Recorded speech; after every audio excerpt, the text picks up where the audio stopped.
situations.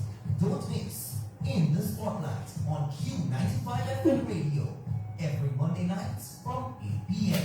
In the Spotlight.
Yeah, I appreciate it.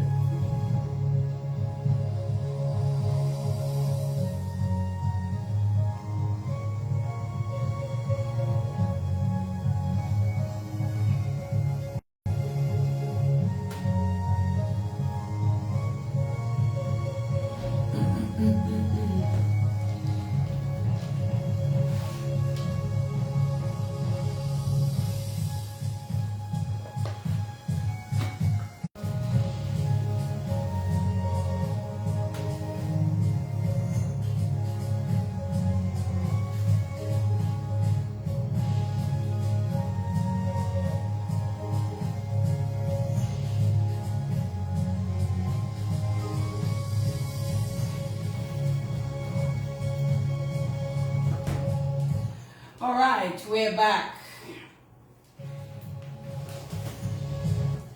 8:57 in the studios of Q95. Just want to big up for a moment here Old Stone Grill and Bar, or Callaloo House, or the Great Old House. Oh, by the way, Robbie, you have dinner compliments tonight. I didn't mention earlier on, but I should mention. So good evening to my friend Steve and the rest of the folks at the Callaloo House. Steve has been really good to me for the weekend. You know, I got my broth, I got my roti on Roti Thursdays. You know. Let me tell you for that. On a Saturday, yes, that is where I go for my broth. Is that so? Steve has a broth, and obviously I choose the broth that has everything: the pig snout, the smoked chicken, the smoked pork, I think. Yes, and the fish. chicken. Yeah. So I have the full works. It's a huge amount. So when you see I eat that, I'm in heaven and I have to go and rest and relax. Thank you for that plugging there for Steve as well. I've known Steve for long. Yes. Steve is awesome, and you know I really just want to big him up. In terms of, you know, giving me that kind of support. You know, he's been wanting to start back, you know, and I just had not gotten around to it. And when we began this year, you know, Steve offers education. I want to say I wasn't really big on education. All right. I think we're all made and designed in different ways. Some of us are into education in a very big way. Some of us are more hands-on. I think I was more of a hands-on type of person. So I attended the Goodwill Secondary School. I think back then used to call it Standard 1 to Standard 4. And then I was moved to Roseau Boys School, that's in the heart of Roseau, because at the time they had the best program for common entrance. So I moved there. From there, I went to the St. Mary's Academy, started off in 101, and I would just say I cruised through secondary school because I was more interested in riding my bicycle, wheeling down the hill, trying to make the tracks in the golf fields of Santa Roma, and just watching television. So that was my thing. So I think I only got serious when I went to, I think I tried sixth form. And for some reason they didn't want to take me. I can't remember the reason why. They didn't want to take me. Let me tell you, back then, you would have had to have math. Right. And English. So maybe you missed one. Right. So maybe it wasn't high enough. So I started doing the afternoon classes for chemistry or whatever. Then I said, nah, that's not for me. So from there I went back. I started working with my parents, and I said I've been working all my life. So it was a very easy transition. And then I think in 1989 I went to Toronto to do insurance and business. My father was already in insurance and also into business, so I was able to excel at that, and that's where I saw myself with great grades. And when it came to technology, that is something I love. So even classes, I could actually teach the class, so that was one of the amazing things for me. Just to remind people and students that your school years will be your most amazing years, because during that time you have no responsibility. Your parents locally, sixth form, and when it comes out of Dominica, it's a huge sacrifice, and they make it. I remember I was into reading different books in terms of education and financial, what I call financial intelligence, and the whole issue was to continuously increase my net worth. Net worth, your assets versus your liabilities, what you're worth. And I remember that climbing until the day you have to send your children to school. Then it's just practically impossible for you to make more than you're spending. So obviously it started to go down. But guess what? That is what I was doing all along, to ensure that we had the means to be able to send your children to school. And that's where we talk about generational wealth. That's where we talk about being quote-unquote bourgeois or whatever you want to call it. But it's a matter of you trying to make it easier so that one generation, the parents would have had to pay for it and taken a loan. The next generation, you want to be in such a position that you can pay for it without having to take a loan. And if you do things the right way in terms of creating generational wealth, there'll be money waiting for those children for when they have to go to school. So you have to go and take a loan. You don't have to go and sell extra stuff and this kind of things like that. So if you plan your life out properly, there is a possibility of doing it well. You may not do it in the first generation, but the next generation and the next generation are up for this. You're going to have to do it easier. So don't look down at the person who's up there, because you are trying to get there yourselves. Don't hate on the person's hustle. If I die when I'm young, or if they die when they're old. So a typical example, I'm making $5,000 a month, right? If I died and my children are 5 years old, it means they're going to wait. They have until they're 18, right? Somebody has to pay for them. I have a mortgage, somebody has to pay that off. So you want to ensure that you have insurance that will allow you not only to pay off that loan, so your wife doesn't have to find ways and means to pay that loan, and also the income that you would have lost or she would have lost to take care of your children, that income is available. So sometimes guys say, you hear guys talking nonsense, oh, I don't want to leave money for this person or leave money for my wife. And you don't want your children to suffer. You don't want your wife to suffer. So there are ways and means to put things in place to make your life or their lives a lot easier. And also for your retirement too, because we are all going to retire at some point in time. Most of us are going to retire at the age of 60 or 65. But we have such great food, we have such great water in Dominica that most of us are going to live until 80, right? There's a gap, 15-year, 20-year gap, that you need to have sufficient money saved aside to do that. If not, your standard of living is going to go down drastically. They say most of us are going to need 80% of the funds that we are accustomed to making when we retire, right? If you've been paying Social Security correctly, they will give you about 60%, right? So you still have a gap of 20%. So if you have not saved for that, it means your lifestyle is going to go down. The last car that you had is the last car that you'll have. And you see it sometimes where you see civil servants who are doing well, but because they didn't save for it, as when that car that they have when they retired is gone, they no longer have another car and they have to be taking a bus or whatever. So a lot of these things we can plan for it, and that's what I call financial intelligence. If we plan, if we learn, we educate ourselves, and all of the information is out there. Like, there's so many podcasts you can listen to. There's so many books you can listen to. I don't like to read, so I listen to I buy the audiobooks, and I listen to them over and over. And I take my notes to make sure I'm doing things in the right way.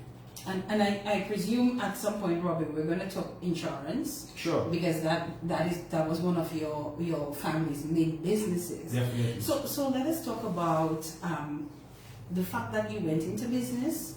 Again, that was the foundation that was laid for you as well.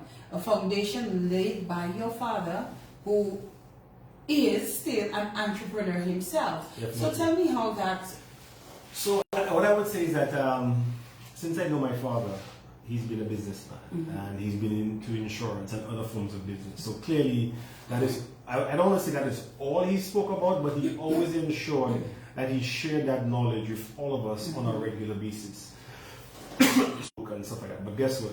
When you are your own boss, you end up working harder, right? So Robert Kiyosaki, one of the books I read, it says there's four quadrants. E for employee, S for self-employed, B for business individual, and I for investor. You must have employees, right? If you're a business person, you must have employees. So there's nothing wrong with being an employee, right? Because if you're an employee and you save your money and you have proper insurance and stuff like that, you will be fine. If you're self-employed, it means you're the one doing all of the work. The only downfall to being a self-employed person, you're doing all the work, and the day that you're sick, you're not making any income, right? So the idea is to be a business individual whereby you have persons working for you. So if you're sick, the business continues to move forward. So my father always said, hey, be a business individual, determine where you want to go to have your own business. So I learned it from that standpoint. Obviously, I started off working, but then eventually I started doing my own businesses. So my father would always talk about make sure you have the right set of friends around you, because your friends are important. If all your friends are looking up at you, right, technically it means you have the wrong circle of friends. You need to have a mixture of all of them. You have to have people that you're going to lift up as you climb the ladder, and you have to have persons who are above you who are going to stretch you and pull you up to the next level. It's not always what you know, it's also who you know, and also who has confidence in you. So people have confidence in you in different ways. So you have to have your own strengths so that person will see you in a particular way and would obviously want to work and to be around you. And obviously, if you have friends, be fair to them. Don't try to choke people in the eyes. Always be fair to your friends, your families, and to your customers. And I mean, I learned all these things from day one. So even when persons thought that we had a lot of money and stuff like that, I still had to make my bed. I still had to go out in the yard and peas. We had to mow the lawn with a huge lawn, and I had to move from a young age. I think by the time I was 10, I was mowing the lawn. But guess what? There are benefits out of that. We had a huge lawn, but at the same time, I could drive the car, so I would drive the car back and forth. So by the time I was 12, I was a bus driver. Right. So there are benefits in everything. But something I never taught. I taught my father. I never told him, and it was my brother and myself who did that. So whenever we found that there was too many peach trees and you have to break the peas and peel it, or the sorrel, we take a hacksaw and cut the bottom of the tree in half. That's a little. You just saw it at the bottom, so anytime there was wind, the tree would fall on, so you had less trees, So I know he's listening now. Oh my goodness! I don't encourage anyone to do that, but obviously, as a young person, you have to be innovative, right? Oh my goodness! I'm sure Mr. Tonge heard that. So even in terms of the mowing of the lawn, washing the cars, when you did that, we also got money. So when we wanted to go to matinee and watch movies and stuff like that, that is how we made our own revenue. So I really had a very good childhood. I remember being in Central Roma and we were picking mangoes. I remember Mr. Wadi Astafan, he had this huge tree, man, beautiful mangoes. And I remember we went in, I don't know how we got into his yard, and we were picking mangoes. We had about 2 crocus bags of mangoes. And when we were ready to leave his yard, he said, "Hello, how are you all? Please leave my mangoes." So after we did all that work, he said, "Leave the bags there." So he did leave one bag. Not one. Technically, we were stealing. So you were taking the bags. It taught us a very important lesson. If you want certain things, that you're going to have to ask for them. You know, so everything in life has its has the lessons that you can actually learn from them. School where people were trying to celebrate a particular celebration at one of the schools, and unfortunately a lot of the negative things came out, and you have to be mindful of that, because obviously not all of us are that strong, right? Some of us are stronger than others. I remember even growing up in school that because I supposedly came from a well-to-do family, that sometimes when you had to be picked on a team, they'd say, go and do something else. So for me, I said, you know something? I was strong enough to say, I don't need to do that, okay? I could do other things. So my thing was I love the sea, so I had an uncle called Patrick James. I call him Uncle Patrick. You know, I had some amazing cousins also. So I also had a lot of cousins. Karen, Raquel, Ziska, Nadia. I think I had a million cousins. So I had a different group of persons that I could still deal with, you know, and every day, even after school, maybe from 4th form and 5th form, I'd actually go to the beach in the afternoon, you know. Person would say, Mr. Tonge, I saw your son, I think he's smoking marijuana and stuff like that. But it wasn't that. It was just that I was in the sea so much that my eyes used to always be red, you know. So even as students, you have to find a way to release, you know, and to cope with the different challenges that are there in life. So my thing was windsurfing, sailing, and that type of stuff. So I enjoyed that part of it, you know. Tell me what you learned from your father when he said, if you fail, note your mistakes and do better. My father always said, if you fail or if you fall, break that fall and get up, right? And in life, you're always going to make mistakes. And in business, many times we start businesses for the wrong reason, or we didn't do our research properly. So what he's basically saying, what he's always taught me is that in life you're going to make mistakes, learn from those mistakes, document the mistakes, and try not to make. In business, you can see what you did wrong and try to make it better and learn from that, and hopefully the next business will be better and better and better. But nothing, as I said, nothing in life is cast in stone, nothing in life is permanent. And even in business, if you have 10 businesses that open today, by the end of 10 years, only 3 of them will be there. But as one closes, clearly another one opens. If you look around town, if a business closes today, you have somebody looking at that property for the longest time. From the time your shelves are great and empty, another individual is scoping. So that is just a cycle of business. So it's never easy, and you have to continuously look at what you're doing, and you have to continuously innovate, because things change. Over time, things change. And you said you always had to work. I'm wrong. So you mentioned having to mow the lawn and doing all of that at home. But you mentioned earlier on that you also had to work in the businesses as a young boy. Yes, we did. And I mean, if you look at certain families here who have done well, you realize it's the same model that they have. All the children work in the business, because you have to know your business, you have to learn your business, so that when things are going wrong, you know exactly what to do. So like I said, summer vacation, I worked for the entire summer. You remember Christmas time when everybody's out shopping and that type of stuff, and whistling bandits and stuff like that. I got an hour. I got 1 hour to go and shop and then come back, because guess what? In the supermarkets open until 11 and 12 o'clock. So on those days, I had to, but guess what? It taught me a lot of things that other people never had the ability or never had the opportunity to learn. And also, when it was time to leave school, guess what? I didn't have to learn. Whilst I didn't like the hard work to a certain extent, or the ability where you see all your friends liming and you can't lime, it definitely had its positives as a result of that. And what did that teach you in terms of? You also have to understand everybody has their own path to follow. Yes. And not everyone's going to come back to Dominica, especially girls when they go out, they get married and they're going to live. So you give your children all of the opportunities that they need, you see what they're strong at, and you nurture them as much as possible. So I was into computers, my son saw that part. I was into business, my daughter was married Lisa. She's more into the account, so Lisa is the one who's going to count the money. Nicole is the one into hospitality, so she's more kind of flamboyant one. So you have a mixture of everything. My youngest son, who's Orion, he's the businessman, right? He's the ultimate businessman at 7 years old right now. If you come to the house, he will he's great at painting, He will draw something and he will try to sell it to you. Are you kidding? I kid you not. At age 7? At age 7. So it all depends on how you train your children and what you expose them to. So our children are looking at us. So we have to definitely set the right example for our children. And we spoke about creating generational wealth. Let us talk a bit more, Robbie, about how this can be done. So like I said, a lot of times people look down. I think we look down at others too quickly. Right. And someone is working extremely hard.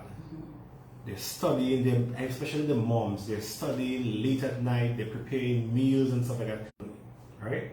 Saving money, a lot of times we see saving money is extremely hard. That is true, but it's all about discipline. Because the day we want to take a loan or whatever, we adjust our lives and we can pay that loan. And before that loan, unfortunately, many of us, before that loan is finished, we already know what we're going to spend that money on. So if you're an employee, you just need to save your money and have also the right set of insurance.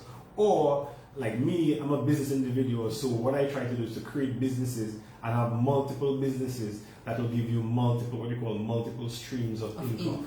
So if I can make 2,000 from this one, 2,000 from that one, 2,000 from that one, it means I'm making $6,000 from multiple areas. But another very important piece is the whole issue of insurance. And I say that because some people shy away from insurance, but guess what? Like I said, you have a family, you have a house for $500,000, right? You have a car for $100,000, and a lot of times you spend more emphasis on the car and and other things, right? But guess what? If you pass away or your wife passes away, both of you will pay in towards that debt, right? If you have insurance and God forbid one of you passes away, it means the insurance company is going to give you the money, if you insure for the right amount, to pay off that debt, which means the husband or the wife no longer has to service that debt. Okay. So that house that you have, the debt is gone. But in addition to that, don't forget, you have children. You are responsible to take care of them. And your spouse's or your husband's salary would have offset that expense, right? So you also have to have insurance, life insurance, to take care that of the money that you would have lost. So $2,000 that your wife was making every month, you get that money to offset that until your children are eating. So the hardship that you would have had is gone. And if you can insure yourself for even more, it means when the children are ready for school, you also have additional funds. And that's why some of us take annuities, some of us take endowment policies to make sure we take care of our children. But that is not sufficient, because from time to time, you never know when you're going to have an accident. And that is where the medical insurance comes into play, because sometimes you may have a $50,000. It's expensive nowadays for medical. Us won't have that 50,000. And even if you saved it, you don't want to just, in a sense, blow it away. And that is where insurance comes into play, that you can put insurance in place to take care of the house. If you pass away, you can take care of the insurance and pay the expense for your medical bills, the air ambulance. To go to work for Mark might cost you 5,000 euro, you know, so it's extremely expensive. So one of the ways to create generational wealth is to make sure that you insure yourself properly, you save your money properly, and you also, if you can, not all of us like risk, right? So if you like risk, then you can start a business and try and do it well. And nowadays, with the whole issue of the digital economy, you can actually create a business from the device that you have in your hand. So before you have to do a brick and mortar store, you can sell and do so many things on that little device that you have in your hand right now. Yes. You know, so there are ways and means around it. There's a lot of educational stuff that you can read, and I would just encourage persons to read so many books. The Richest Man in Babylon, that's the first book I read. It's a very small book that teaches you how to deal with debt, how to save. Rich Dad Poor Dad from Robert Kiyosaki, Retire Young, Retire Rich, the Millionaire Next Door. There's just tons and tons of information that we can use. So I just want to encourage everybody to reach out and learn. And when you see someone moving to the next level, let us not do what we call the crabs in the barrel. Let us stop pulling each other down. Let us encourage did you do that? How did you get to that next level? The person's gonna say, boy, I went to UE and I did a course. And I want to encourage the men. Our women have left many of you behind. The women have left many. Out of the 60 people, 80% of them are women, and only 20% are men. So I'm really encouraging the men to step up to the plate and do something. Learn. There's a lot of information out there. There's a lot of information out there. You're very much into digital economy and all of that digital stuff that, help us understand your fascination with that and what is it that you are hoping to achieve, because I know currently you hold a position where that is concerned. Tell me what the objective is and what you're hoping to achieve with that. So right now I am the coordinator for the digital economy in Dominica. The digital economy is basically the way that we operate nowadays, the way we do business, the way we socialize. So people are going on dates online, although we haven't really gotten to that level in Dominica yet, but people are still getting the hookups through Facebook and Twitter and Instagram and all these other things. The way we do business can be done a lot more easy. So even the whole issue you talked about, Steve, as you move forward, you can go online, and even right now, we have companies who are already doing that. So we have a series called the Digital Virtual Transformation Series every Wednesday, where companies are coming on the program and showing Dominicans how. So this is a plug. So this Wednesday at 9 o'clock. It could be. This Wednesday at 9 o'clock. And every Wednesday we have companies who are showing you what services they offer online and actually how to use the service, because many times we don't know how to use the service. So they will actually show you. So I'm asking you, I don't want to give a plug for the companies right now, because I might be charged for it. But I want to encourage you that we have companies right now in Dominica that allows you to open accounts online, make payments online. So many times you see people walking all the way to High Street to go to pay their water, or they walk up the hill to pay their thing, or they go in a line. But these things are gone. I do it all online. Exactly. So I do the same thing. On the 6th of the month, I have a reminder that says, pay these 15 bills. 15? It's about 15 bills. Oh my goodness. But I basically try to pay every single bill online, so I don't have to go in the line. I don't necessarily want to call it wasting time. I want to call it using my time in a better manner. So that same time I would have spent doing that, I can listen to a podcast about the metaverse. So people are hearing now about the metaverse. So what's the name? Facebook has changed it into the metaverse. And what is it? It's basically the ability to go in a virtual, as opposed to that using your phone, you have your headset, and you will feel that you're in a whole different universe. And even down to companies are already jumping on board for that to make sure they're best positioned to sell you products within the metaverse. Now, if we're not able to do that, it means other people are going to capitalize on that. So part of our role is to make sure that our people are educated in terms of the digital economy, and also from a government standpoint to change the government system to make it a lot easier. So now if you want to pay for your new passport, normally you'd have to walk to Treasury, stand up in the line.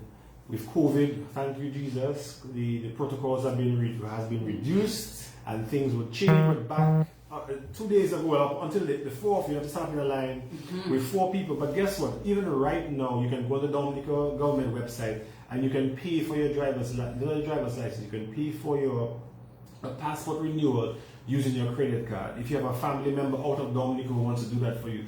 So we have a lot of services. So basically the whole issue of the digital economy is to make sure the digital transformation unit through the Ministry of Public Works is to make sure that our people are ready, our people are knowledgeable, our people know how to use it. Like I said, we have 60 individuals who are being trained, and guess what?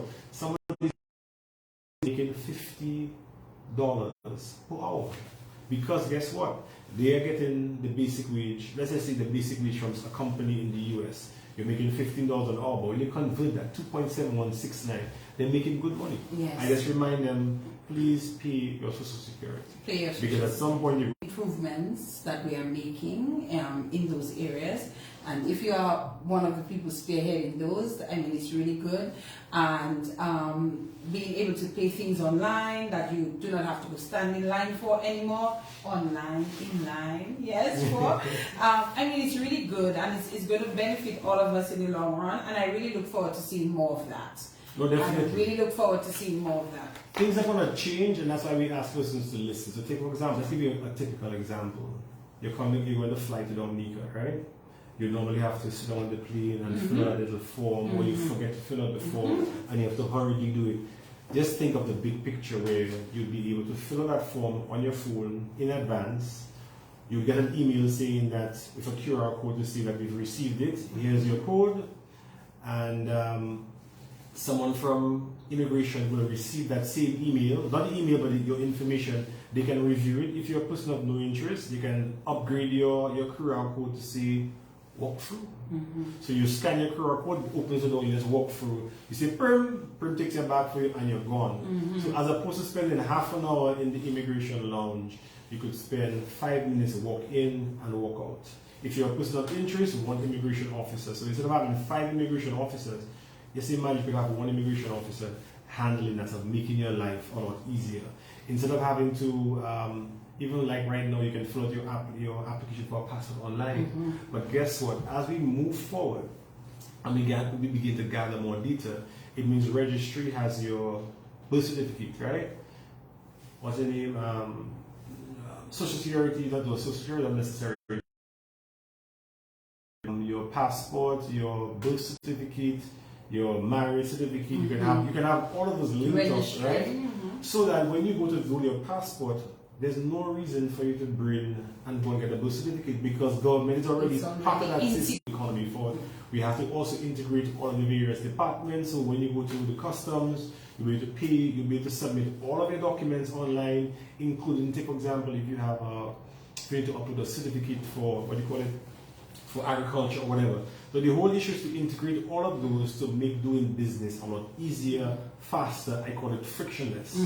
You know, so you can do everything online, pay online, and be in and out in no time at all. Interesting. And this QR code technology is just amazing. Yes. I mean, just recently we got into a bit of that, and I'm talking about just talking about my job, my company there. So we did these letters that we're going to be leaving with our customers, you know, when we visit them, to say, we are ready for you, we're 5 days concerned, and we have this little QR code. When you scan that QR code, whether through your camera or through your QR app, QR code app, what it does, it takes you to our website. You see all the areas that are fiber ready, and then you also get to see our packages and all other information on our website. Exactly. I was like, this is just awesome. The technology is amazing, but we still have to be careful. And that's where one of the things under our ministry that we're going to be teaching people in terms of cyber sales, because if you just see a QR code anywhere around Dominica, I would advise you don't just go and scan it. Okay. Because it could take you to the wrong place and ask you.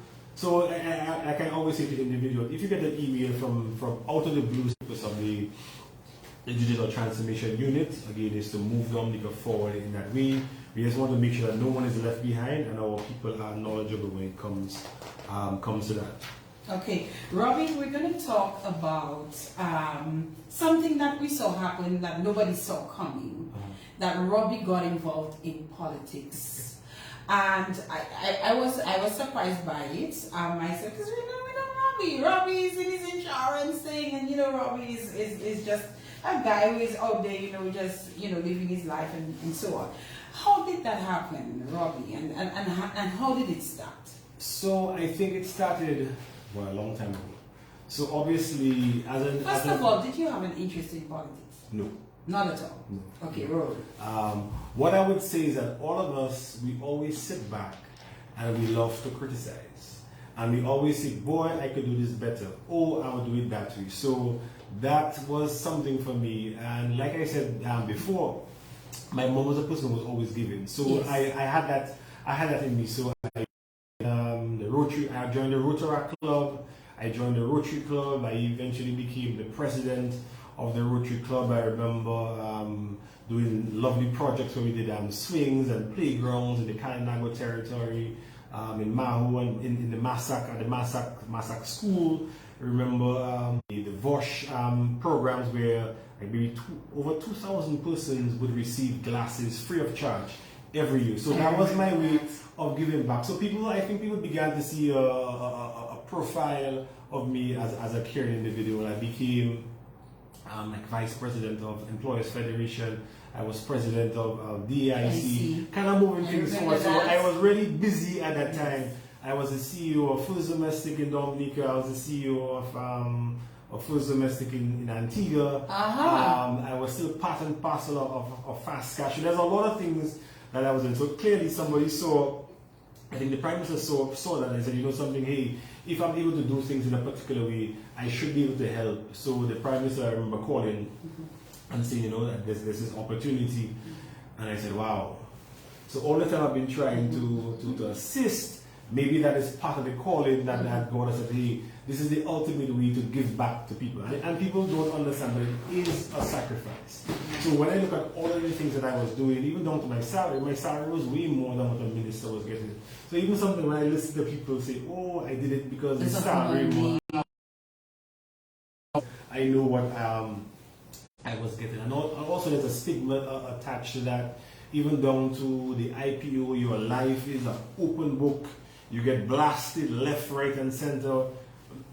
Whether you do it right or whether you do it wrong, and as a result of that, the banks look at you different. You have to fill out a whole set of forms. So even me, still being part of Fast Cash, I mean, the amount of forms that I have to fill out on a regular basis now because I'm a person of age who feels that I can get certain favors and stuff like that. So your life is really an open book. So I became a minister in 2014. Quick question for you: were you a Liberite? Or were you just? I was a Liberite. You was a Liberite. Well, I am a Liberite. You are. I am a Liberite. Yes. And I guess, like I said before, technology. I love technology. So my thing was to always help and be part and parcel of the party.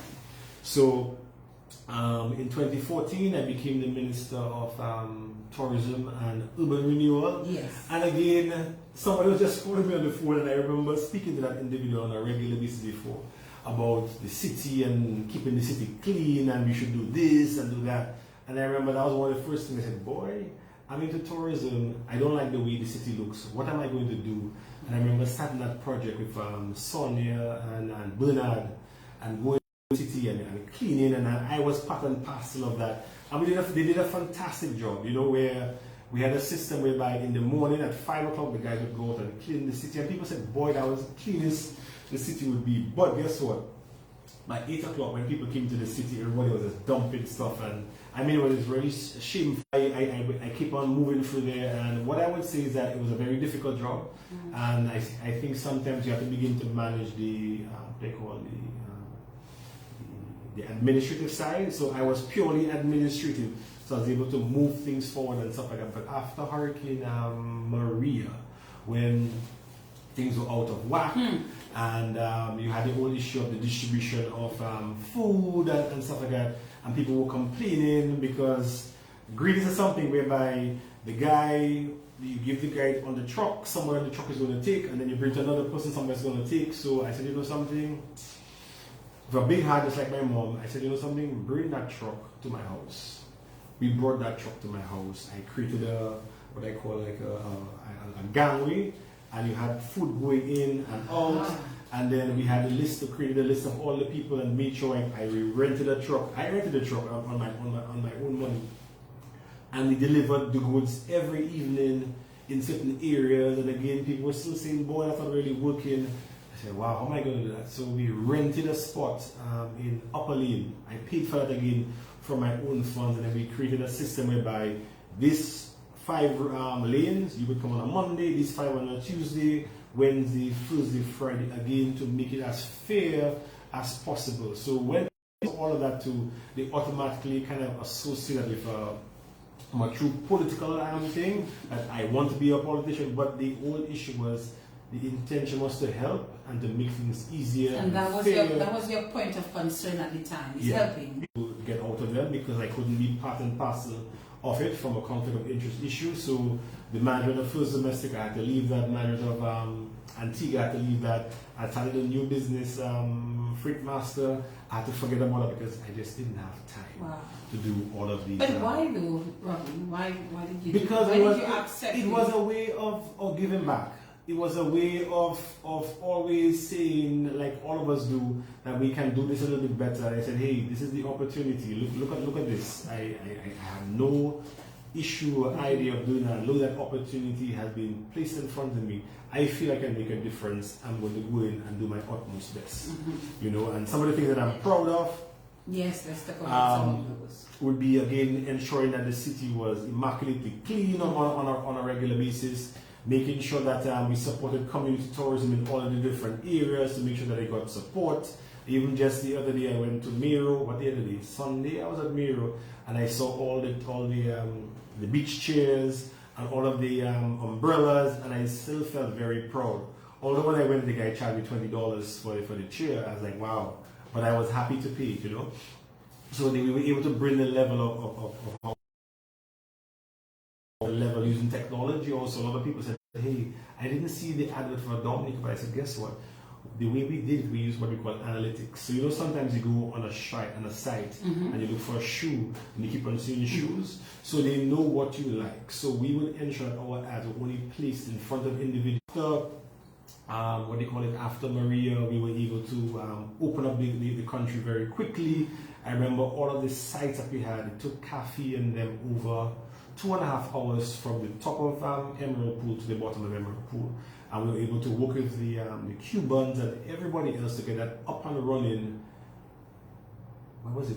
Hurricane Mary was September. Yes. By the end of November, we were ready with all of the most important sites. We had them cleared, clean, and back up in good order. Had the people from the various cruise lines come down, inspected, and make sure it was there. So those were some of the things that I was really proud about. I didn't do it myself. We had a fantastic team. We had PR right now. She's a capsec, but PS Karen Prevost, an amazing person. PS Roy, he was the CTO back then, and all the other staff of the ministry. The whole issue was to encourage them and to move them and for them to realize that these things could happen, and we were able. The hotels actually did the best even after the storm, because one of the things we did was to change the marketing. Even all of the reps that we had, we realized that they weren't performing. We changed all of them and things began to change. But as you know, from one issue to the next, so you had Erica 2015, then you had Maria 2017, so it's like almost started over and over again. But we were committed to making that done. I was also happy to be I'm very happy to have been part of the team who started the negotiations to get American Airlines in Dominica. Nice. So I remember when I started. So this has been in the works for a while. Yeah, I see a lot of people assume that these things happen overnight. There's no such thing as that. So when I started in the ministry, the budget was $4 million, right? And then what we had to do was to promote and show, because obviously in government you have all ministries vying for funds. Of course. If you can show them that you're performing, if you can show them that you're implementing on a regular basis, that was me. My thing was to implement and get results and to show how it would benefit the country and the people. So as a result of that, every year I was able to have gotten more money from cabinet. So we had Dominica has a tourism master plan that says, if you want to get X results, you need to be at that level. If you want to get that results, you'll be at that level. You know, and we were able to negotiate with and start discussions with American and JetBlue, and today it's a reality. And I know you've been on one of those flights, and I can tell you this. Based on I was looking at your response, and I'm saying when I listened to it, I said yes, it works, because from what you're saying, it truly makes it easy, and that is the piece that we've been missing. The only negative is that we were still fighting COVID, right? Yes. But as soon as COVID is quote unquote over, this is the game changer. This is what is going to move Dominica to a whole next level, and we have to become ready for that, because things will change. And just like I said, in one of my Facebook posts, yes, we should have an international airport by now. However, hey, put that aside for now. The point is, there is something in the interim that can make life much easier, because it's what, 3.5 hours? You get to your destination, you get to relax and get ready for your meeting next day. Yep. And Robbie, that was the tough thing. I remember going to a meeting in Jamaica, and I think I posted that as well. I went through Barbados, overnighted in Barbados. I don't know why we could not go through the other way. It would have still been a long road to even go through Miami to get we had about 3 or 4 stops if I got to Jamaica. Now I get to my hotel where I was going, very nice hotel by the way. But when I get there, it's night. I'm dragging my luggage while my other colleagues are all there already having a good time at a cocktail and seeing me dragging my luggage. You understand? And this opportunity provides even a situation where Miami is a hub to get to New York or wherever else that you're going on to. So this to me, but I know on Saturday, I appreciate it. On Saturday, someone left New York at 6 o'clock in the morning, and by 4 o'clock they're in Dominica. There's nothing better than that. So like I'm saying, it's perfect for us as it has to be done for Dominicans first, right? And obviously, anyone who's trying to come here for vacation and stuff like that is going to benefit as a result of that. So that is the game changer. It is there. We've just heard that the protocols have been relaxed. Yes. So I'm just praying that it continues to move that way. And for those of us who are business minded, the opportunities are there to capitalize. You're going to get a lot more people come in. We've had a strategy of having the 5-star hotel, so also the people who are coming are persons who have more income, who can spend more. We have always been talking about community tourism, so again, people are going to come in and go into the communities and spread it all, so all of us can benefit as a result. Still, in the realm of politics. So at some point, we started hearing elections were approaching. And we started hearing that Robbie was going to run for Roseau.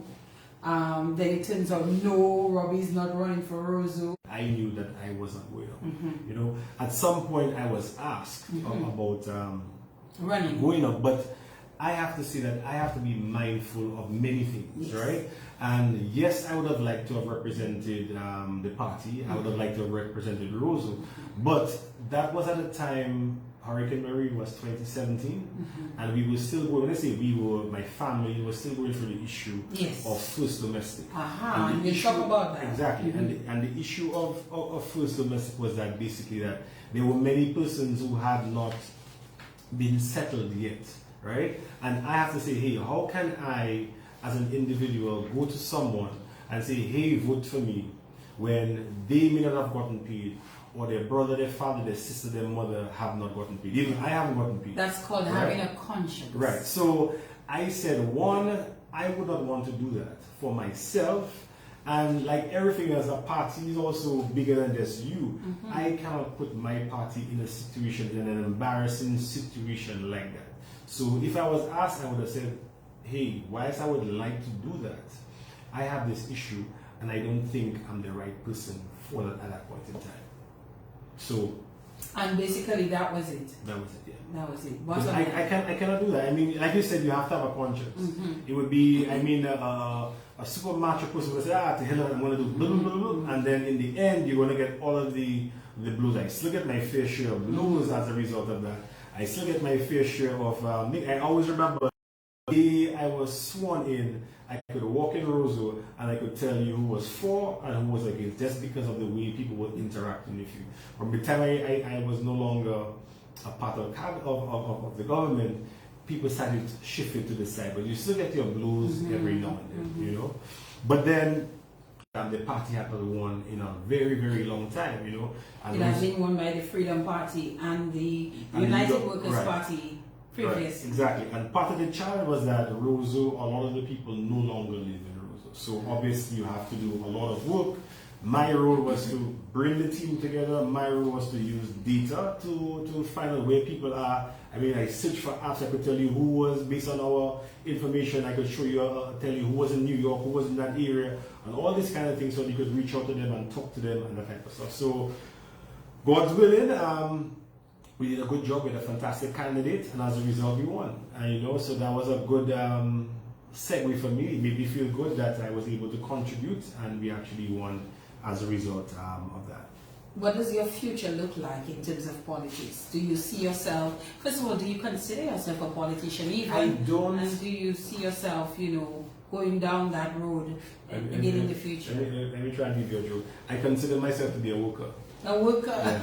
I work very hard. Alright. So I work very hard. So I'm a working man, right? I work very hard, right? So I don't consider myself to be a politician. I consider myself to be someone who wants to give back to people and to work for the people.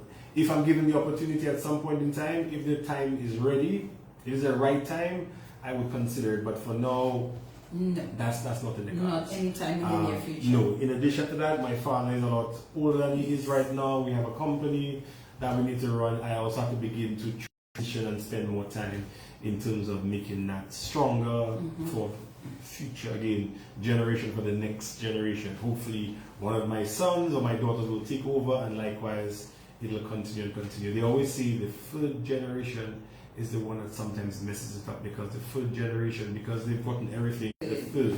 So they understand the grind. So I think it may be the fourth generation that would have that challenge in terms of not appreciating what's handed down to them. The whole issue of transferring wealth from you. So as opposed to when I die, I don't want my children to have debt. I don't want to have my children fighting. Well, they can't even fight that to be figured out how we're going to share this and share that, or if there's still a loan on that property. I want to know that everything is handed to them and they can do their stuff properly. So that brings us now to First Domestic Insurance. And First Domestic Insurance came to the fore. Well, we all knew about First Domestic Insurance as an insurance company in Dominica. I've been a customer, so I mean, we all knew. But after Hurricane Maria happened, First Domestic fell into some bad light. Yes. Help us understand what happened, Robbie. So what has happened since then? Sure. And what has happened since then? Sure. So First Domestic started in 1993. Well, I said it was my father's brainchild. So together then we had the right set of people with us. I managed it from the age of 21. You think you knew what you were doing? To a certain extent, yes. I think I was trained. Just a light joke, Robbie. But obviously, as a young person, Yes. you did nonsense. I remember initially you want to be the biggest and the baddest, and you don't do things right, and then you having claims like crazy until you realize that in business, let's give people the best possible service, and as a result of that, things will change. So in 1996, from then on, we were the best company in insurance company in Dominica. As I said, in 2014, I had to resign as the manager. So there was a different manager at First Domestic at that time.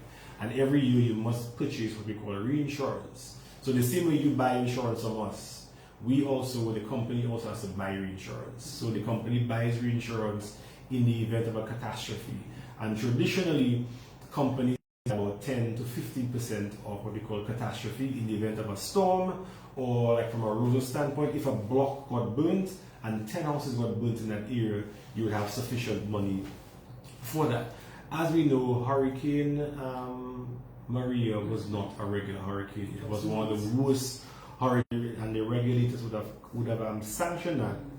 You had a loss of maybe 20 or 25%. Pause. As an insurance company, wouldn't you have had to be prepared?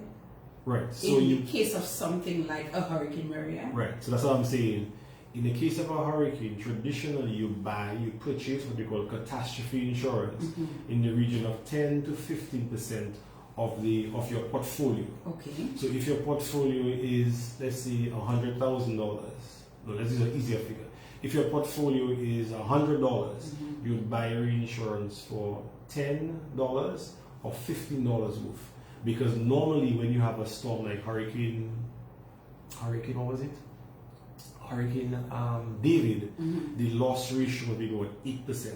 So if you buy maybe 10 to 15, you're more than safe. I understand. But Maria came from not 200 or something miles per hour. It wasn't just the roof that was damaged, it was the roof, the contents. So that threw it off completely. So unfortunately, as a result of that, the amount of reinsurance that you had to pay those claims were not sufficient. So a lot of people would assume that no money was paid, but I can say to you, First Domestic paid of about $90 million in claims, right? The majority of that comes from the reinsurance company. So the reinsurance company had to send on that money, and those monies were used. But then over a period of time, you realize, oh my God, there's still too many people, and as time goes by, you have to make sure you meet the requirements of being an insurance company. And if you're paying out all that money, you no longer be able to meet. And if you continue to operate, you're going to be breaking the law. So at that point, the company had to make a decision and say, hey, do we continue, or do we put the company in receivership? Now, putting the company in receivership is also done to protect the persons who have not gotten paid. If you don't put it in receivership, somebody who you owe is going to put the company in receivership. They will get what they have to get, and the balance of the people have to fend for themselves. So the shareholders of First Semester stated that, hey, let us take this to court, take this to the regulators, and ask them to put the company in receivership, so that when what they call a liquidator sells all of the remaining assets of the company, it will be equally shared amongst all of the individuals.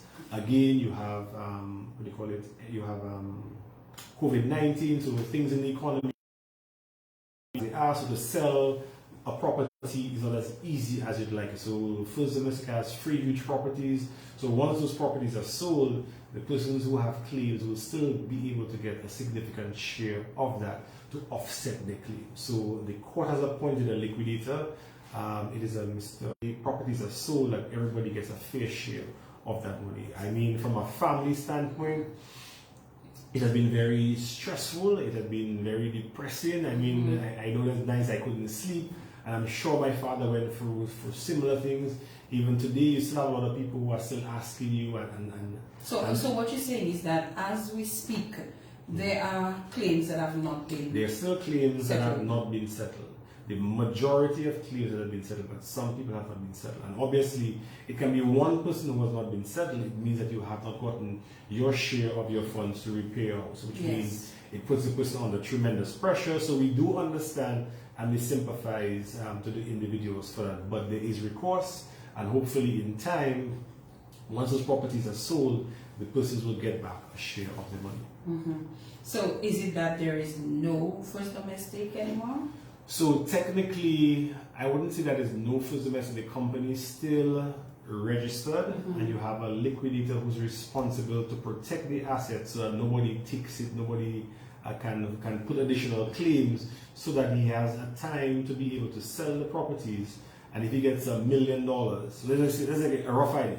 If there's 10 million outstanding, and he only gets 10 million, it means everybody gets back everything. If he gets 5 million, then it means they get 50% on this. So his role is to protect the assets of the company, sell them to get the maximum return, and then settle with the persons who are outstanding. Okay. You know, so again, as I said, we truly sympathize with all persons. Unfortunately, that is the situation that we have faced. It's what we call a limited liability company, and that is why people also, when you form a business name, which means all the liability falls on you. So take for example, in the spotlight right now, more than likely is a business name, right? If you did something wrong, all the liability falls on you personally.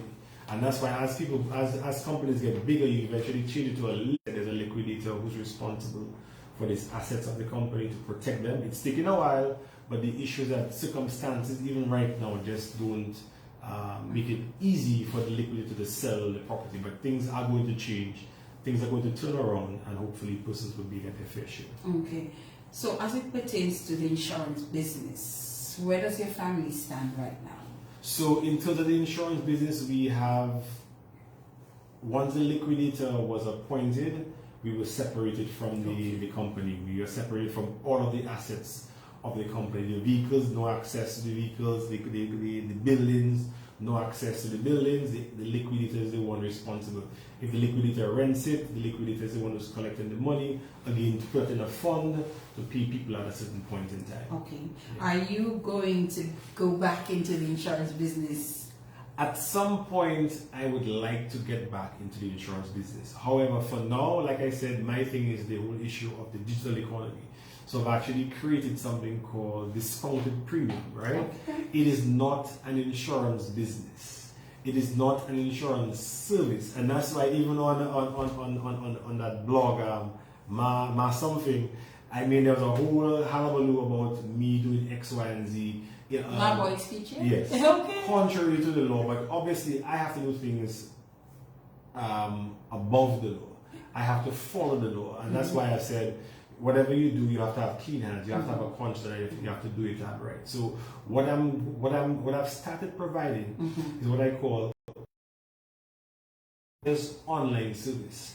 So take for example, right now you've been with a particular company for 15 years because you're so loyal to them, but you have no idea whether there's something better out there, right? So what we provide is that you can go online, you can fill out the forms and conditions, and they'll present that to you, so you can see, but oh my God, I didn't realize I was paying so much. Or you may say, oh my God, I didn't realize instead of paying a $5,000 deductible, I could pay $2,500. So yes. The idea is that we do the shopping for you and present you with all of that information. You then make a decision. You go to the company that you want to deal with. We have nothing to do with that aspect of it. If we were binding coverage for you, then we would be providing an insurance service, which we're not doing. All we're providing you is the information so that you can make the best possible decision in terms of limits. So take for example, one company might say that the limit of liability, so take for example, if you have car insurance, if you run into someone of them will pay you up to $100,000.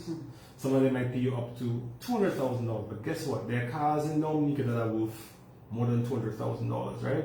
So if your policy was limit was $100,000 and you ran into a car that is worth $200,000, guess who has to pay the other $200,000? Who has to pay the balance of the $100,000? You would be personally liable. Right. So back in the day, most cars were under $100,000, but based on cars being more than that, you want to protect yourself so that personally you're not exposed to that limit. So that's the service that we're providing you with information to make sure you do things the right way. So let's say I'm interested. Do you provide that for maybe building, car and vehicle insurance and so on? Do you provide that for medical, all of that? For now, we provide it for home and property insurance. Okay. Eventually, we'll branch out to provide all the other services. Okay. What we're doing is developing the back for each company and get the information, which a lot of times you don't like to do because it's going to take you so much time just to be on the phone. You're not sure what are the right questions to answer. So all of that will be done electronically, and in 5 minutes you have the information. You say, but wait a while, my company is the best company because of what I'm seeing. I can see it. Or if you love your company, you can negotiate with them and say, hey, I'm getting a much better deal than that. What can you do? Okay. Or it could be so much better. so much better than another one. You say, nah, they've been not treating me right for the longest while. I'm going to move because guess what? My limit of liability, if I hit someone's vehicle, is $250,000, and most new vehicles right now are way more than $100,000. So again, all of these are ways you have to protect yourself because you never want to have a big bill like that which you're personally responsible to have to pay. I actually like that, Robbie. So I mean, how do people go on? So it's a web. It's all of it is digitally driven. So it's discountedpremium.com.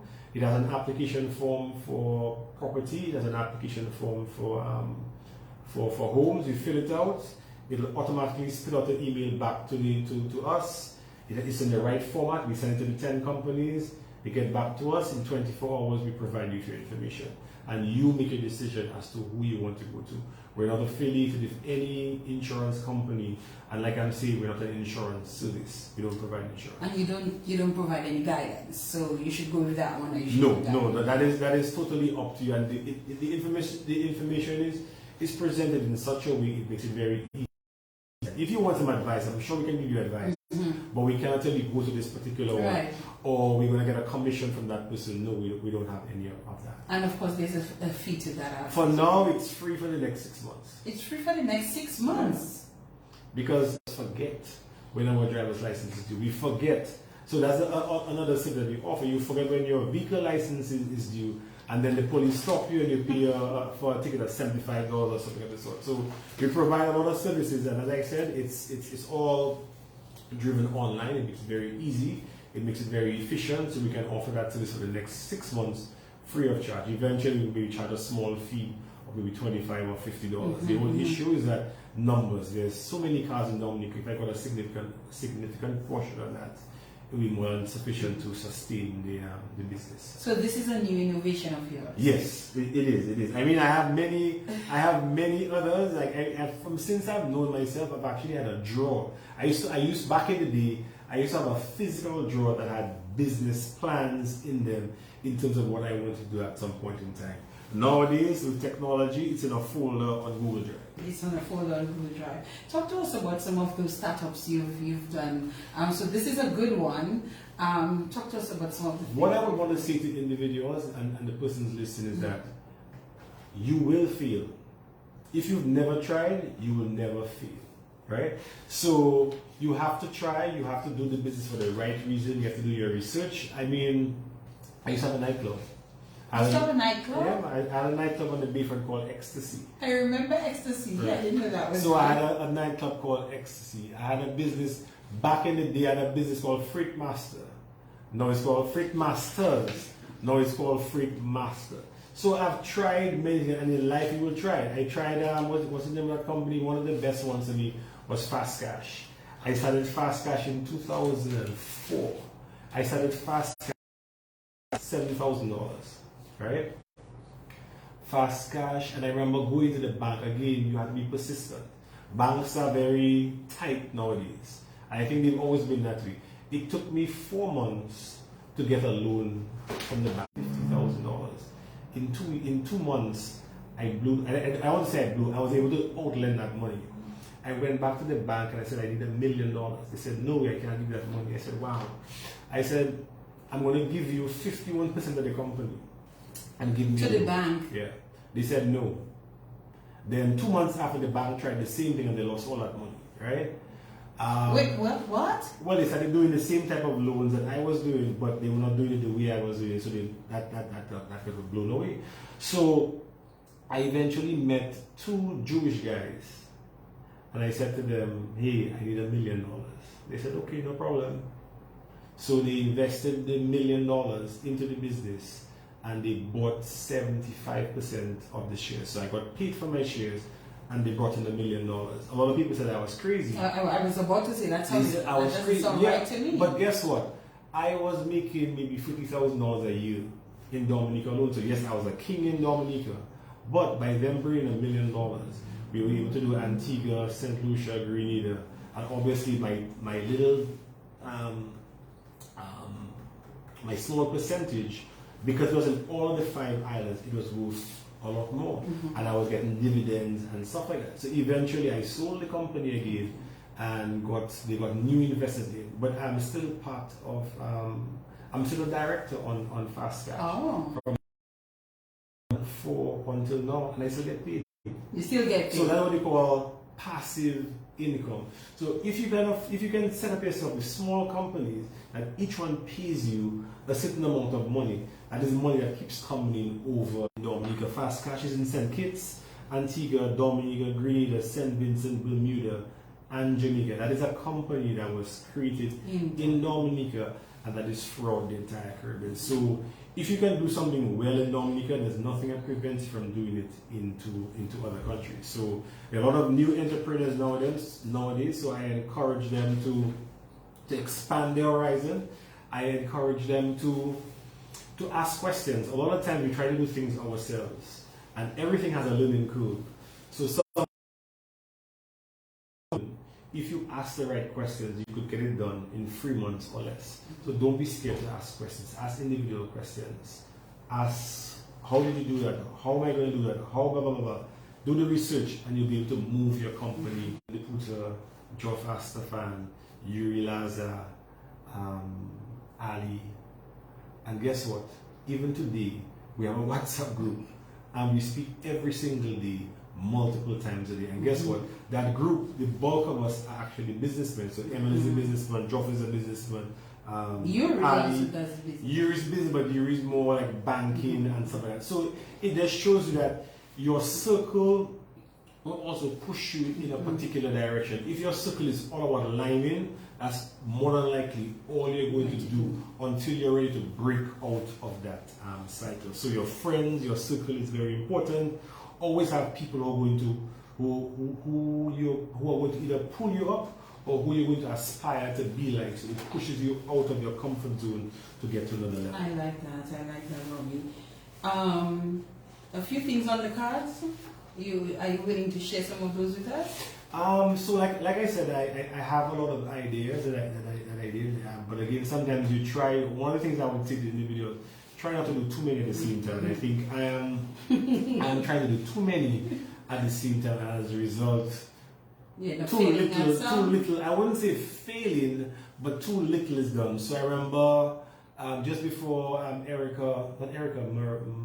COVID, I paid some money and I created an app called Uber Dominica, and that's what the whole taxi issue. It is still there. It's just I have to just find the right set of partners and say, hey, you're more into this. Get this. Let's work together. I have the backbone. I also have one called Moose Boy, where Moose Boy basically is like for restaurants in a sense. So any restaurant can put the entire menu online.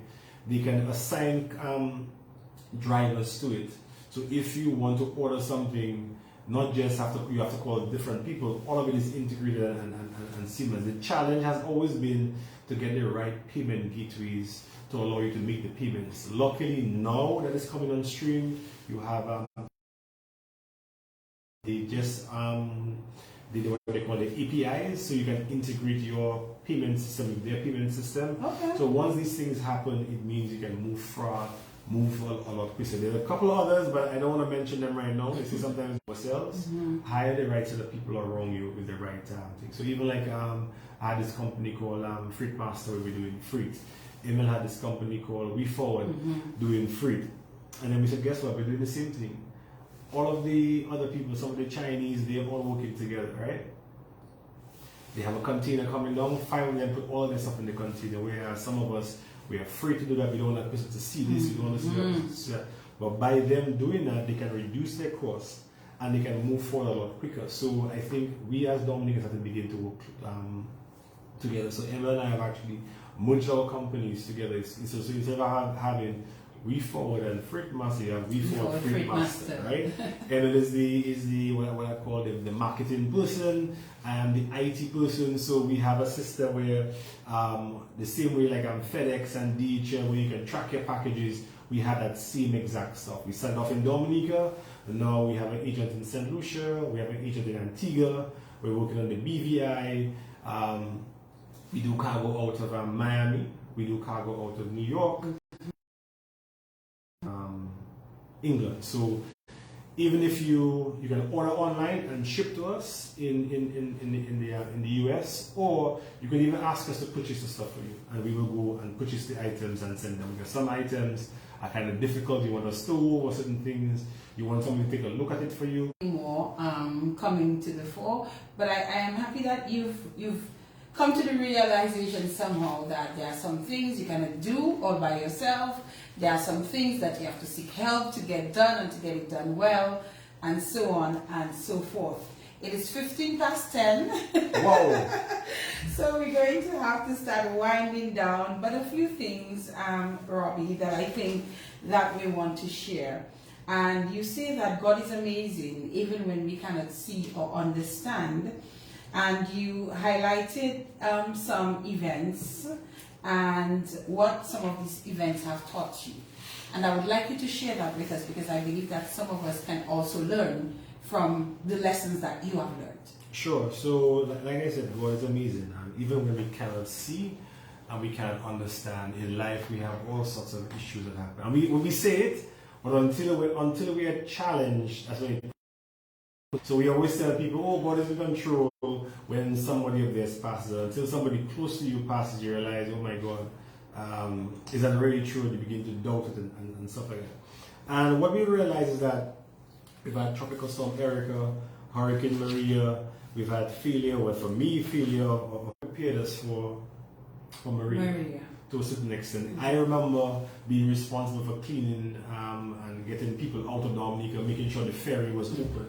And then when Maria came and I came back to the ferry, I said, oh my God, I have to do all of this over again. But guess what? I knew how to do it. Getting the roads clean, taking out all of the sand and all of that kind of stuff. We were the ones, I was the one, the main person responsible for that. COVID-19, again, has been a major impact on individuals. My son getting injured. So what I want to say is that God never gives us more than we can handle. By nature, we are meant to.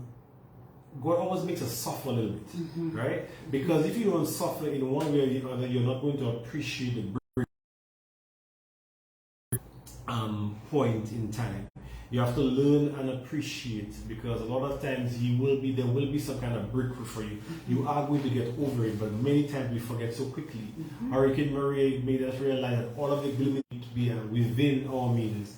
One of the people that I listen to on a regular basis is called Gary B, and he said, if you're trying to get out of debt, live under your means and use that money to get out of the debt. If you need to build, if you're staying in a 4-bedroom house, renting a 4-bedroom house, move to a 2-bedroom. Move to a 2-bedroom. And use that money to put down your debt, because a lot of us have credit card debt. The interest rates are extremely high. Break that down. So you have to live within your means. God operates on His own time. A lot of times we're praying, but we're asking God to do that for us. No. It doesn't happen on our time. It happens on His time. So we have to be very appreciative of that. And there are always messages that we're going to get. We need to listen to that. So as I would say, coming out of that, try to live a humble life, live within your means, cherish and value your friends and family. Cherish and value your friends and family. Help others, pull others up. You always hear certain people talk about when you have your friends around you, because you're the person above there, don't look down on them, pull them up with you. Be patient, right? Have a plan. Like everything in life, you have a plan. You're going for a rough time financially or whatever, screaming about it every single day is not going to solve it. You have to have a plan and you work towards getting towards that goal. Educate yourself. There's so much information out there. If I said hello Google too loud right now, my phone will ask me how can I help you? And I can say if I want the best pizza or I want this or how that, the information is there at our fingertips. So whilst you may spend a ton of time doing XY coin, so there's something called dollar cost averaging. Invest for the long term. People try to ride the waves and you end up losing your money. So right now, Bitcoin is going back up. Take a look at it. And every week, every month, put in a little bit of money. Over a period of a long time, you have, by educating yourself, you become financially intelligent. Financially intelligent to me is just about being able to manage your expenses so that when you have an emergency, you have money saved, stashed aside. When you, all of us don't think of retirement, but we must retire. So you will have sufficient money, because when I retire, I want to make sure that my standard of living doesn't drop. Right. 20%. I want my standard of living to remain the same. And also, when I do pass away, I want to make sure that my children have a nice nest egg to help them and their family members in the future. Save for rainy days and protect your assets. We come back to insurance. You have to protect yourself with insurance. Unless you have a huge amount of money that is being given to you from the previous generation, you have to protect what you have right now with family insurance. 20 minutes past the 10 o'clock hour. I think this program has been quite an interesting and enlightening one. I think it has been informative, and I think, or just tuned into the radio. It is a radio program, as I always say. I just stream via the internet. So, Robbie, as we're getting ready to wrap up our discussion here this evening, I would like to give you the opportunity, if there's anything of significance that we left out that you want to cover before we get our final comments in. I don't think I have anything that I feel that I've left for that's important, but I would just like to remind people and everyone. So like I said, have the right set of friends around you. Listen to your parents. Parents, give your children the leeway to explore, and when you see your children moving on a particular path or they have particular interests, encourage them to do X, Y, and Z. Don't be scared. All right? again, help people. There's no better joy than giving to someone else. If I always say in terms of business, I prefer business, so I always say try to start a business, but not all of us like to take risks. So if you're an employee type of person, let's make sure that you save your money properly and move forward from there. If you're into business, do it properly. Try to have partners who can help you to move your business faster. In terms of life is one that it has ups and it has downs. Cherish those ups. The downs, they never last forever. This too shall pass. That's right. Eventually, it will pass. So when my son broke his arm, I thought the world was going to end. And even despite all of that, he's still the one making the joke. He said, "Daddy, when I saw the bone, I thought it was chalk that was on the floor." You know, so children are so amazing. You know that despite all of that, they're able to bounce back, and we ourselves can bounce back. And I think with all what's going on right now, it's a learning lesson for us to change our ways. It's an eye opener in terms of being appreciative for what we have, despite all of the hardships of COVID-19, Hurricane Maria, and stuff like that. This evening, when I go home, there's going to be no tank on the road. There's going to be no bomb falling on a building or a hospital. We have to be thankful for what we have, because life can be so short. So imagine those persons in the Ukraine, what they're going through, you know. And like I said, protect your family, protect your wives. If anybody says anything bad, you slap them. I'm still, up to today, I was still trying to wonder, what a nice live note to end on, to wonder if this was staged and scripted, and I'm still not sure. I mean, to get the attention of, you know, so, I mean, I posted on social media today. Let me tell you my take. Give me your take. So obviously myself and my wife have been discussing that. She has a particular take, I have a particular take. Yes. My take is that I think it was staged. I think it was staged on the standpoint that it looked like he was laughing at the joke. Yes, at right? the end. Somebody says he was laughing at a different joke. Oh, please. And then he gets up and he walks to the stage. Based on all of these things that have happened in the past, somebody more than likely would have stopped him, whether he's Will Smith or not. You see someone coming and supposedly coming to attack you. And you just standing there. Really? A black man getting a hard slap? Nah. And then if someone's coming to slap me, I would have tried to stop it. Or even if I got it off, like not realizing that, I think your initial reaction is to react. And then you're going to say, at least, boy, I'm getting $10 million to do that shock, you will be pulled back. That's why I posted, I said, I wonder what was the price tag on that slap, you know? Something is a miss to me, but... I guess we hear about it. I think the moral of the story is that even if it was true, that is not the way that we should traditionally react. Yeah. That's not our children. Agree. And we have to also be mindful of what we say can have impact on other people. You have no idea what an individual is going through. And even locally, we've had that same issue where people are saying, oh, I saw that person and that person looking sick. Even in an argument, I'm still thinking, if I say X, Y, and Z, how will it impact the person? You know, so we have to be mindful of it. So there are lessons in everything that we do and everything that we see. But Philina, thank you very much for having me on your program to share my life story, and to hopefully one or two persons will listen, and me want to feel free to ask you shared quite a bit. Persons can feel free to ask me questions. I did not mention, but I consider myself to be a mentor, and I do offer that I want to say service.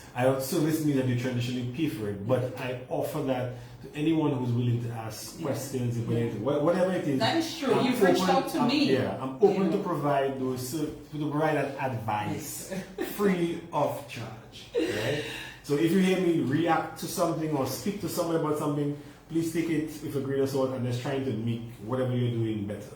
All right. Thank you. Robert Tonge, aka Robbie, I know you're a good guy, and I really thank you this evening, for coming on and speaking so honestly and openly. You know, I really appreciated that. You knew that we would speak about First Domestic. You knew that we would speak about family. You knew that we would speak about politics, you know. And then I think you're a good sport about it all, and I really do appreciate it. And I look forward, Robbie, to seeing more of your innovations, because that is one thing, you know,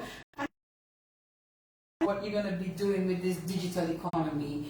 I think it's a good place for you to be, although I suspect at some point you're going to go back to, you know, maybe family business. Yeah. But you would have made your contribution, and that is what's important. No, definitely. Even one in terms of the public, over 500 people asking them questions, in terms of the business community, in terms of government, making sure that everything that we put in there is what we got from the people, making sure we engage them properly. So the intention now is to begin to implement. All right. And folks, so ends our program with Robert Tonge, a program that almost didn't happen because of the little one and what happened with him. But God is good, he's going to be just fine. Amen. So Robbie was able to, you know, make contact. We were able to make contact, and here he is tonight.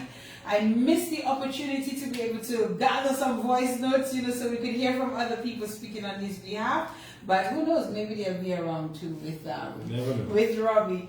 Robbie, thank you so much again, and I really want to wish you well in all your endeavors. I really do hope that First Domestic can get to settle the outstanding debts or claims to those clients, and that, you know, all of this can be in the rearview mirror, and you all can move forward and, you know, not lose sleep over it, because I'm sure you still lose sleep over it a bit, you know, knowing that there are some people who have still not yet been settled. So we're going to pray for the best for First Domestic Insurance, and hope that, you know, that can be something of the past in the not too distant future. Definitely. Right? So thank you. I really do wish you well. I wish your family well. And I thank everyone for tuning into the program tonight. Again, we apologize for our online element, and we hope that we can get this rectified for our next, by the time we have our next program. We do have our guests set up for next week, so let's hope she makes her way to Dominica safely. That's the most I'll say for now.